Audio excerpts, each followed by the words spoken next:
একই ম্যাচে 5 উইকেট ও সেঞ্চুরি, এমন কীর্তি মেয়েদের ঢাকা প্রিমিয়ার লিগে ছিল না এতদিন। নতুন ইতিহাসই রচনা করলেন জাতীয় দলে উপেক্ষার শিকার হওয়া রুমান আহমেদ। বসুন্ধরা স্পোর্টস কমপ্লেক্স মাঠে খেলাঘরের বিপক্ষে 126 বলে 100 রানের অপরাজিত ইনিংস খেলার পর বল হাতে 5 উইকেট শিকার করেন মোহামেডানের লেগ স্পিনিং অলরাউন্ডার। তাতে ডিফেন্ডিং চ্যাম্পিয়নরা পায় 189 রানের বিশাল জয়। 2023 সালে বিসিবির নারী বিভাগের নির্বাচকের চেয়ারে বসেই রুমান আহমেদ ও জাহানার আলমকে জাতীয় দল থেকে ছেঁটে ফেলেন সাজ্জাদ আহমেদ শিপন। তাদের বাতিলের খাতায় ফেলে দিলেও বছরখানেক পর ঢাকা প্রিমিয়ার লিগের সেরা খেলোয়াড় হন রুমানা। দেশ জুড়ে তোলপাড় ওয়ালটন ফ্রিজ কিনে আপনিও হয়ে যেতে পারেন মিলেনিয়ার। অপরাজিত চ্যাম্পিয়ন দল মোহামেডানের হয়ে 6 ইনিংসে ব্যাট করা রুমানা 241 রানের পাশাপাশি 9 ইনিংসে বল করে উইকেট নেন 17টি।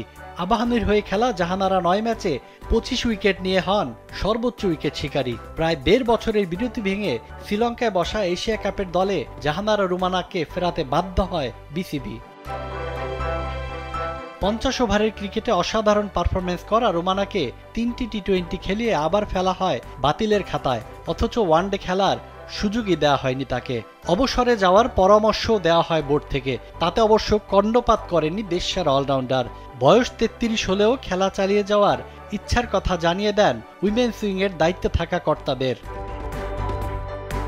পারফরমেন্স দিয়ে রুমানার জাতীয় দলে ফেরার সুযোগ থাকলেও জাহানারা খুঁজে নিয়েছেন ভিন্ন পথ। দেশের ঘরোয়া প্রধান আসর ডিপিএল বাদ দিয়ে অস্ট্রেলিয়ায় প্রিমিয়ার ডিভিশন প্লেট এর গ্রেড 1 টুর্নামেন্ট খেলছেন।